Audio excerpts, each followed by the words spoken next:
নমস্কার দর্শক বন্ধু, আমি জ্যোতিষ সম্রাট শ্রী শক্তি। আজকে আমি 7ই জানুয়ারি 2025 সালে মেষ রাশি থেকে মীন রাশি পর্যন্ত 12টা রাশির কীরকম যেতে পারে আজকের দিনটা, সেই নিয়ে আমি কিছু সংক্ষিপ্ত আলোচনা করব।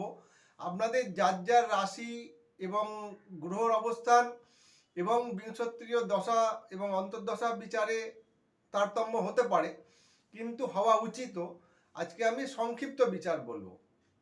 প্রথমেই বলি মেষ রাশি থেকে। আমাদের 7 তারিখ জানুয়ারি মাসের 2025 সালের চন্দ্র থাকছে মীন রাশিতে। চন্দ্র মীন রাশিতে থাকছে এবং আপনার মেষ রাশির যে রাশিফল বলছি, মেষ রাশির হচ্ছে এই দিনকে কিন্তু মানসিক চঞ্চলতায় ভোগার একটা প্রবণতা থাকবে। অযথা অর্থ ব্যয়ের যোগ লক্ষ্য করা যায়।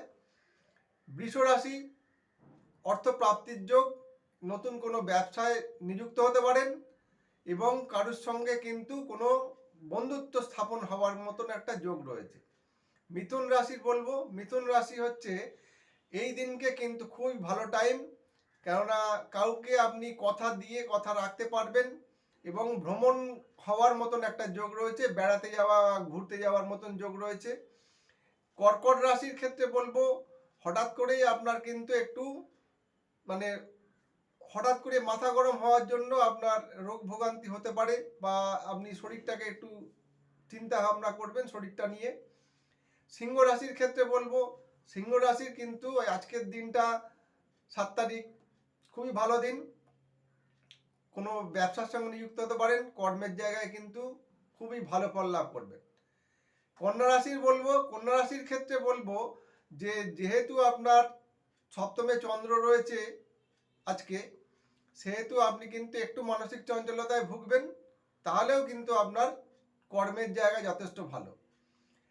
তুলা রাশির ক্ষেত্রে বলছি, তুলা রাশির ক্ষেত্রে কিন্তু খুবই দিনটা একটু সচেতনভাবে চলতে হবে, তা না হলে কিন্তু আপনি উল্টো পাল্টা লোকের প্ররোচনায় পড়তে পারেন, সেটা কিন্তু সাবধান থাকবেন। বৃশ্চিক রাশির ক্ষেত্রে বলবো, আপনি কিন্তু পথঘাট দেখে শুনে চলবেন, না হলে কিন্তু আপনার পথের মধ্যে কোনো দুর্ঘটনা রক্তপাতের যোগ লক্ষ্য করা যায়। ধনুরাশির ক্ষেত্রে উপস্থিত বুদ্ধি এবং অ্যাপ্লাইং ক্যাপাসিটি আপনার ভালো, সেই দিয়ে কিন্তু আপনি আপনার লক্ষ্যে পৌঁছাতে সক্ষম হবেন আজকের দিনে।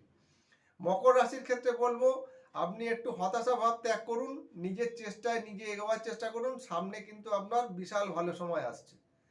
কুম্ভ রাশির ক্ষেত্রে বলবো, কুম্ভ রাশির ক্ষেত্রে আজকের দিনটা খুবই ভালো, কিন্তু আপনি অর্থ কাউকে ধার দেবেন না, তাহলে কিন্তু আপনি টাকা পাবেন না। মীন রাশির ক্ষেত্রে বলবো, আপনি কিন্তু একটু চঞ্চলতার মধ্যে আছেন, মানসিক চঞ্চলতাটা কমান এবং ধীর স্থিরভাবে এগোন, তাহলে কিন্তু আপনি সাফল্য লাভ করতে পারবেন। সবাই সুস্থ থাকুন, ভালো থাকুন দর্শক বন্ধু। যারা যোগাযোগ করতে চাইছেন আমার সঙ্গে যোগাযোগ করতে পারেন।